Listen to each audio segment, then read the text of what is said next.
ان اللہ اشتری من المؤمنین انفسہم واموالہم بان لہم الجنہ، بے شک اللہ تعالیٰ نے خرید لی ہیں مومنین کی جانیں اور مال جنت کے بدلے میں، یعنی بدلے میں میں جنت دوں گا، ہاں اپنی جان بھی مجھے بیچ دو، اپنا مال بھی مجھے بیچ دو، کس کے عوض؟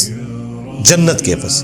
پہلے تو ہوتا ہی بارٹر سسٹم تھا نا، دودھ دے کے آپ گندم لیتے تھے، جن کے پاس گندم ہوتی تھی وہ گندم دے کے دودھ لے لیتے تھے، یعنی اشیاء کے بدلے اشیاء۔ یہ کرنسی والا سسٹم تو بعد میں شروع ہوا، اس زمانے میں بھی تھا، دینار درہم بھی تھے، لیکن بارٹر سسٹم بھی تھا۔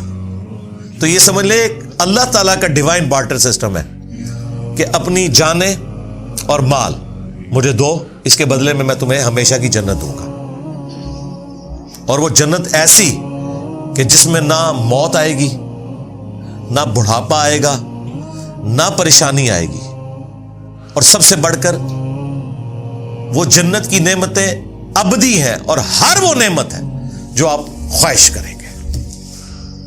اسی پہ تو میں نے کہا تھا کہ اللہ تعالیٰ نے کتنا کرم فرمایا ہے اپنی مخلوق کے اوپر کہ 60-70 سال کی زندگی مجھے دے دو، اس کے بدلے میں جنت کی ہمیشہ کی زندگی دوں گا، اور جو تم خواہش کرو گے وہ تمہیں ملے گا۔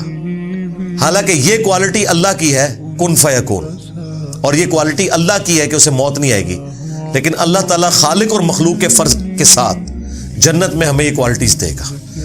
یہ وہ چیز ہے جو آپ کے دل میں اللہ سے محبت کا جذبہ پیدا کرتی ہے، ورنہ آپ جتنے اور کنسیپٹ رکھیں، الٹیمیٹلی اللہ کے ساتھ آپ کا ڈر کا رشتہ تو ڈیولپ ہوتا ہے، محبت کا نہیں ہوتا، کہ مجھے میری مرضی کے بغیر پیدا کر کے اتنی بڑی آزمائش میں ڈال دیا، اور پھر اتنا سخت حساب رکھا، اور الٹیمیٹلی جنت یا جہنم کا فیصلہ ہونے والا ہے، اتنی بڑی تکلیف میں مجھے کیوں ڈال دیا؟ تو ایسے خدا سے آپ ڈر تو سکتے ہیں، محبت نہیں کر سکتے۔ یہ تو تلوار اس نے لٹکا دی نا آپ کے اوپر کہ کر رہے ہیں مجبوراً۔ محبت کا جذبہ اس وقت پیدا ہوتا ہے کہ جب آپ یہ کانسیپٹ رکھیں کہ اکیلا اللہ ہمیشہ سے تھا، جسے موت نہیں آنی تھی، اس نے آپ کو بھی اپنے ساتھ شامل کر لیا، خالق اور مخلوق کے فرق کے ساتھ ہمیشہ کی زندگی دے کر، جس میں آپ کو بھی موت نہیں آئے گی، اور آپ بھی جو خواہش کریں گے وہ آپ کو ملے گا، آپ کی اپنی جنت ہوگی۔ اور بخاری مسلم میں آیا کہ جو سب سے آخر میں جہنم کا ہزاروں لاکھوں سال کا عذاب بھگت کے نکالا جائے گا نا، اسے بھی پلینٹ ارتھ سے 10 گنا بڑی جنت ملے گی۔ آپ تو 10 مرلے کے پلاٹ کو ترستے ہیں نا، سب سے آخری جو جنتی ہے نا، اور یہ آخری وہ ہے جس نے جہنم کا عذاب بھگت لیا لاکھوں سال کا، یہ آخری وہ نہیں ہے جو بغیر حساب و کتاب کے چلا جائے گا، اس کا تو آپ سوچ بھی نہیں سکتے اس کو کیا کچھ ملے گا، وہ تو ایلیٹ درجے کا مسلمان ہوگا نا۔ یہ وہ ہے جو اپنا عذاب بھگت کے جائے گا، اس کو بھی پلینٹ ارتھ سے 10 گنا بڑی جنت، جس کو فنا نہیں ہے، جو بخاری مسلم میں آیا کہ موت کو مینڈے کی شکل میں لا کے میدان محشر میں قتل کر دیا جائے گا۔ جنتی خوش ہوں گے کہ آج کے بعد ہمیں موت نہیں آئے گی، اور جہنمی غمناک ہو جائیں گے کہ ہمیں بھی موت نہیں آئے گی، جو قرآن میں سورہ الفرقان میں آیا، آج ایک موت نہیں ہزاروں موتیں مانگو لیکن تمہیں موت نہیں آئے گی۔ موت مانگیں گے وہ کہ اس تکلیف سے جان چھوٹ جائے، لیکن جان نہیں چھوٹے گی۔ اللہم اجرنا من النار، اللہم انا نسألک جنت الفردوس مع النبیین والصدیقین والشہداء والصالحین، آمین۔ تو اللہ تعالیٰ فرما رہا ہے کہ میں نے مومنین کی جانیں اور مال جنت کے بدلے میں خرید لی ہیں۔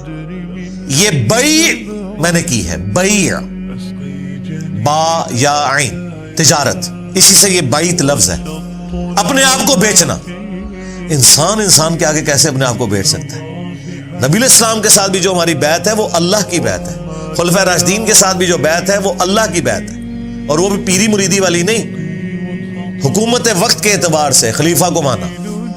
دین کے معاملات میں تو آپ نے وہ بات ماننی ہے جو اس شخصیت کے اوپر نازل ہوئی ہے جس کی قبر مدینے میں ہے، صلی اللہ علیہ وآلہ وسلم۔ تو اللہ تعالیٰ فرما رہا ہے بے شک اللہ تعالیٰ نے مومنین کی جانیں اور مال خرید لیے ہیں جنت کے بدلے میں، یقاتلون فی سبیل اللہ، وہ اللہ کی راہ میں قتال کرتے ہیں، اور ظاہر سب سے بڑا کام آپ جو اللہ کے لیے کر سکتے ہیں وہ یہی ہے کہ اپنی جان ہتھیلی پہ رکھ کے میدان جنگ میں آ جائیں۔ سب سے قیمتی چیز تو جان ہے۔ فَيَقْتُلُونَ وَيُقْتَلُونَ، بس وہ اللہ کے حکم سے قتل بھی کرتے ہیں اللہ کے دشمنوں کو، اور خود بھی قتل ہو جاتے ہیں۔ ہمیشہ تو نہیں ہونا کہ آپ نے زندہ بچنا ہے۔ اور دیکھیں یہاں پہ انسانیت کا قتل ہو رہا ہے، لیکن اللہ کے حکم سے ہو رہا ہے، اور اللہ تعالیٰ اسے فخریہ بیان فرما رہا ہے۔ ویسے تو ایک انسان کا بھی قتل ناحق پوری انسانیت کا قتل ہے، جو سورۃ المائدہ میں آیا۔ اور اس میں مزے کی بات میں آپ کو بتاؤں، جان جو ہے نا یہ اللہ کی امانت ہے۔ اللہ کی اجازت کے بغیر آپ کسی کی جان لے نہیں سکتے۔ اس لیے دیکھیں جب آپ جانور بھی ذبح کرتے ہیں نا تو اللہ کے نام پہ کرتے ہیں، کیونکہ اس کے اندر بھی جان موجود ہے، اس سے بھی آپ زندگی چھین نہیں سکتے۔ جب آپ اس سے زندگی چھیننے لگتے ہیں نا تو بسم اللہ ہی اللہ اکبر پڑھتے ہیں کہ یہ اللہ کا حکم تھا، اس کے نام پہ میں تیری جان لے رہا ہوں، ورنہ میں تیری جان نہیں لے سکتا۔ یہ اس کا حکم ہے کہ تجھے اس نے میرے لیے پیدا کیا کہ میں تجھے کھاؤں، تو میں جب اب تیری جان نکالوں گا تو اس کے نام پر نکالوں گا، کیونکہ مالک جان کا کون ہے؟ اللہ۔ اس طرح آپ کسی کافر کی بھی جان نہیں لے سکتے، الا یہ کہ میدان جنگ میں وہ آپ کے مقابلے پہ آئے تو اس وقت بھی آپ اپنی دشمنی کے لیے نہیں بلکہ اللہ کی خاطر۔ وہ جو سیدنا علی کا واقعہ ہے کہ جب وہ کافر کے سینے پہ چڑھ گئے تھے، اس نے تھوک دیا تو وہ اتر گئے، ان کا بھائی اب میرا غصہ اس میں شامل ہو گیا، بس وہ اسی چیز سے امپریس ہو کے مسلمان ہو گیا۔ دیکھیں جی جہنم کے دہانے پہ پہنچا ہوا بندہ، آخری ٹائم پہ اللہ نے اس کے لیے جنت کر دی۔ یہ ہے اللہ تعالیٰ کی ڈیسٹنی اور تقدیر، سبحان اللہ۔ تو اللہ تعالیٰ فرما رہے کہ اہل ایمان اللہ کی راہ میں قتال کرتے ہیں اور کافروں کو قتل بھی کرتے ہیں جہاں ضرورت ہے میدان جنگ میں، اور خود بھی قتل ہوتے ہیں۔ وعدن علیہ حقا فی التوراۃ والانجیل والقرآن، اور یہ وہ وعدہ ہے جو اللہ تعالیٰ نے سچا وعدہ کیا تھا پختہ، تورات میں بھی یعنی اولڈ ٹیسٹمنٹ میں، انجیل نیو ٹیسٹمنٹ میں، اور قرآن میں بھی، یعنی تینوں کتابوں کے اندر وہی بات ہے کہ دنیا کی زندگی مجھے دو، آخرت کی ہمیشہ کی زندگی لے لو۔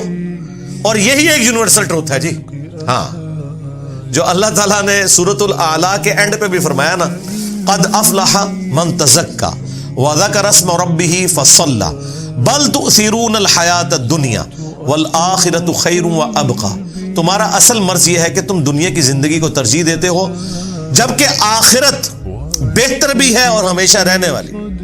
ان ھذا لفی الصحف الاولی، یہی ایک یونیورسل ٹروتھ، یہی ایک کانٹے کی بات تھی جو اگلے سارے صحیفوں میں تھی۔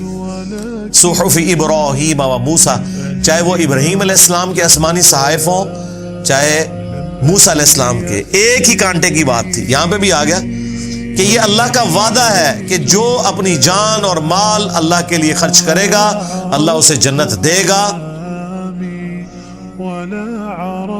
یہ اللہ تعالیٰ نے بیعت کی ہوئی ہے مومنین کے ساتھ۔ وَمَنْ أَوْفَى بِعَهْدِهِ مِنَ اللَّهِ، اللہ اکبر۔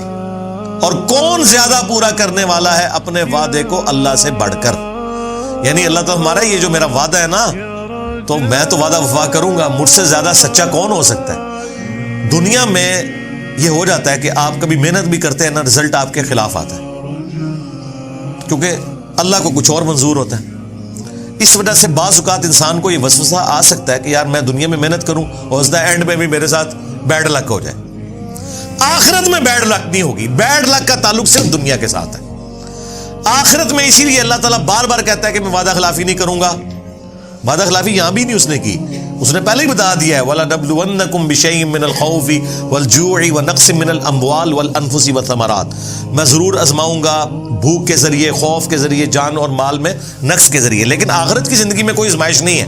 دنیا میں جس نے وقت کے پیغمبر کو پہچانا، اس کی پیروی کی، تو آخرت میں کوئی بیڈ لک نہیں اس کے لیے، گڈ لک ہی ہے۔ اور وہی اللہ تعالیٰ کہتا ہے کہ اللہ سے بڑھ کر کون اپنے وعدے کو وفا کرنے والا ہے؟ مصفد بمسايا فاسكب